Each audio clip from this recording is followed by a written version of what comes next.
Hi, welcome. Enjoy the content, subscribe, and turn on notifications. Since Chloe was born, Mark felt like he had gained a new heart outside his chest. She was the one who filled his days with joy, curious questions, unexpected laughter, and a sweetness that was hard to explain. She was the daughter every father would dream of having. They had a relationship that went beyond the basics. They were confidants. He knew when something was bothering her even before she said a word. And for years, it worked like this: she trusted, he supported, and together they overcame any difficulty. But, lately, there was something different in her gaze. A kind of silence that wasn't usual. And that silence began to grow. Chloe, at 16, had always been communicative. She had strong opinions, laughed easily, and even when something upset her, she would end up venting. Only in the past few weeks, she had distanced herself. She would come home from school, go straight to her room, and make excuses to avoid any kind of conversation. Mark tried to strike up a conversation, talking about some show they both knew by heart or a song they used to listen to in the car, but she responded little. She would look at him for short moments and then look away, as if she were somewhere else. He thought it might be some teenage issue, maybe a boy, maybe a fight with friends, or insecurity about her own body. He knew that phase was full of ups and downs. But even trying to rationalize, his heart ached. Family dinners, which used to be moments of jokes and small talk, became heavy. Chloe ate quickly and always said she needed to study. When she was on the couch, she said she was sleepy. When he asked if everything was okay, she smiled. And that was the detail Mark noticed: the smile was forced. He even thought about asking directly if someone had hurt her. Part of him considered something more serious but decided not to create paranoia. He thought it was better to wait, give her space, trust that when she was ready, she would come to him. But as time passed, the void between them grew. And it consumed him. One night, after she went to bed, Mark found himself looking at a photo he kept on the shelf, a picture of the two of them at the beach, laughing as if the world were light. He remembered the sand sticking to her legs, the crooked glasses, the way she hugged him. It all seemed so recent, but now it felt distant. He wondered what he had done wrong, if he had failed somewhere along the way, if he should have insisted more on conversations or respected her silence less. He felt powerless. The most important person in his life was suffering, and he didn't know how to reach her. But Mark was her father. And even without answers, even without understanding the reason for that silent pain, he knew he would keep trying. Because giving up on Chloe never crossed his mind. What he didn't know was that the truth was about to arrive. And when it did, it would turn his world upside down. Mark left work early by chance. An appointment had been cancelled at the last minute, and he thought about taking the opportunity to pick up something for dinner and spend some time at home. He parked the car, grabbed the bags from the back seat, and as he approached the door, he heard a muffled cry. That made him stop. It was a low sound, muffled, but he recognized that voice. It was Chloe. He put everything aside and looked for her. He saw his daughter sitting on the porch steps, huddled, her face hidden between her arms. Her chest rose and fell with difficulty, as if she were trying to control a pain that had already gone beyond limits. He approached slowly and asked what had happened. She took a long time to respond. She tried to breathe between sobs, fidgeted with her fingers, as if searching for words that were still stuck in her throat. Mark didn't push. He just stayed there, close enough for her to feel she could talk, but without pressuring her. After a few minutes of silence and tears, she lifted her face. Her eyes were red, her lips trembling, her expression weighed down by a burden that seemed too heavy for such a young body. And that's when she began to tell him. She said everything had happened the previous week. She was coming back from school, taking a different route. That's when she saw a familiar car parked on a quiet street, 2 blocks from home. It was her mother's car. She found it strange and approached quietly. When she got closer, she saw the two occupants. Her mother and Professor Dawson. They were kissing. A long, intimate kiss, as if they were longtime lovers. Chloe froze. She didn't know what to think or what to feel. She said time seemed to stop in that moment. The professor was someone she knew, he was in her classroom every day, and there, right before her eyes, he shared intimacy with her mother, as if nothing else existed around them. Jennifer seemed calm, smiling, touching his face tenderly. Chloe stood there, unseen, just watching the scene, as if watching her own reality collapse. After a few seconds, she ran. She got home and stayed locked in her room the rest of the day, digesting it all in silence. Since then, she had been trying to figure out what to do with that information. She tried to forget, tried to act as if it were a nightmare that would pass, but every time she looked at her mother, she felt a mix of confusion and anger. And every time she entered the history classroom, her stomach turned. She felt betrayed, exposed, dirty. And worse, afraid. Afraid to speak, to provoke a fight, to be blamed for destroying the family. So she chose silence, even though that silence was destroying her inside. Mark listened to everything in silence. He felt each word as if they were punches. But he kept his gaze steady on her, trying to convey security, even though inside he was falling apart. When she finished, he pulled his daughter into an embrace. She cried into his shoulder, hard. He felt her body trembling.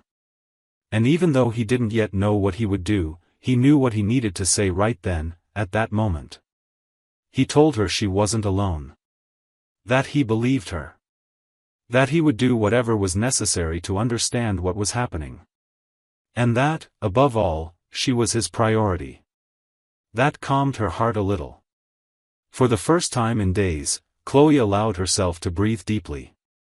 Mark stayed with her until her eyes closed from exhaustion.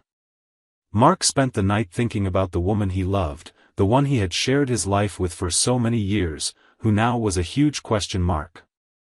And the professor, the same one he had greeted at school meetings, now had a face that burned like an insult. But he knew that before making any decision, he needed certainty. He needed proof. And that would come soon. What he still didn't imagine was how much that search for the truth would change everything. Not only his relationship with Jennifer, but also with his daughter, who now needed him more than ever. The next morning, Mark woke up with his head full of questions. He wanted to believe that everything was a big misunderstanding, a misinterpretation, an absurd coincidence. But Chloe's gaze from the night before, the tone of her voice, the way she trembled as she spoke, there was no room for doubt. He needed concrete certainty, needed to confront the facts with the clarity of someone who, even betrayed, still thinks clearly. And that's why, after dropping Chloe off at school, he stopped the car on the corner and sat there for a few minutes staring at the steering wheel, until he dialed the number of an old acquaintance. A childhood friend who had become a private investigator. Mark always thought he'd never need a service like this, but life sometimes takes us down unthinkable paths. And now, this was the only way out. He explained what he knew and what he suspected. He asked for absolute discretion. The detective was straightforward. He said he would need 7 days, maybe less, to bring something concrete. Mark didn't ask how he would do it, or where he would install cameras or microphones. He trusted the man's professionalism. And at that moment, he needed to trust someone. The following days dragged on. While Jennifer acted normally at home, preparing breakfast, folding clothes, asking trivial things, Mark could barely look at her for long. Every gesture of hers now seemed choreographed. Every smile felt out of place. He pretended a calmness his body didn't feel. He slept poorly, ate little, and all the while looked at Chloe with a mix of pain and pride. His daughter had carried the weight of the truth alone for a whole week. And still, she endured. That said a lot about her. On the 7th day, the detective sent a message. It simply said, "I have everything. Can we meet in person?" Mark felt his stomach churn. He visited the man's house that night. He received an envelope. Inside, there were printed photos and a USB drive. The first image was enough to take his breath away. Jennifer, holding hands with Professor Dawson, smiling as they entered a motel at 2 in the afternoon on a random Wednesday. Other photos showed meetings in cafes, inside the car, more kisses, more touches. And dates that matched her lunch hours, the days she said she was handling work matters. The evidence was there, cold, direct, leaving no room for excuses. Mark silently thanked him, paid for the service, and left driving, unsure if he felt angrier or more devastated. When he got home, he saw Jennifer on the couch watching TV. He went upstairs, took a long shower, put on a random t-shirt, and came back down with the envelope in hand. He sat across from her and simply handed it over. She opened it, looked at it, and by the third photo, her eyes started to fill with tears. Her hands trembled. She tried to speak, but her voice faltered. When she finally managed to say something, it was a mix of justification and confession. She said she had been feeling lonely. That Mark spent too much time away. That she needed to be heard. That the professor appeared unexpectedly, at a time when she felt invisible. He remained silent. Just observing. With every word, he felt like he was seeing someone else in front of him. The woman he loved, the mother of his daughter, now seemed like an unfamiliar character he had never truly known. As the confession unfolded, Chloe appeared in the hallway. She stood still, listening to every sentence her mother spoke. The girl didn't say anything. She just locked eyes with her. And that was enough for Jennifer to completely break down. She tried to approach her daughter, but Chloe stepped back. She firmly said she didn't want to hear anything else. She went upstairs to her room without looking back. The silence left in the living room was suffocating. Mark kept his composure outwardly, but internally everything felt ablaze. His firm face hid the whirlwind. Then he raised his eyes and spoke in a low but firm voice, "You destroyed our family for a whim. You chose to hide, betray, deceive, instead of coming to me. And worst of all, you involved our daughter in this nightmare." He didn't yell. He let each word out with the weight of someone who had loved deeply and been deeply hurt. Disappointment was visible in his eyes, more than any anger. "I'm not perfect, but I've always been here. And you threw it all away as if it meant nothing." After that, he stood up and said she knew where the door was. There was no more discussion, no goodbye. Just the end. Jennifer understood that she had lost more than a marriage. She had lost her daughter's trust. She got up, went to the bedroom, packed a small suitcase, grabbed the car keys, and left. Mark didn't follow her. He stayed seated, staring at the empty envelope on the table. That night, Chloe came downstairs to get a glass of water. She found her father still awake, sitting on the couch, the TV turned off. She approached, rested her head on his shoulder, and the two stayed there, without saying anything. For the first time since everything began, there was a moment of peace. There was still pain, still unanswered questions, but at that moment, they were together. And that was already a start. 2 days after Jennifer's departure, Mark woke up determined. He couldn't shake the image of the professor involved with his wife, nor Chloe's expression hearing everything from the hallway. It still burned. He looked at the folder where the photos and report were stored, took a deep breath, and turned on the computer. He wrote a direct email, without beating around the bush, addressed to the school's administration. He attached the evidence, explained the facts clearly, and requested a formal investigation. He ended by saying that, as the parent of a student, he wouldn't tolerate a professional in education maintaining this kind of behavior with the mother of a student, jeopardizing the school environment. When he clicked send, he felt as if he had lifted a weight off his shoulders. It wasn't for revenge, it was for justice.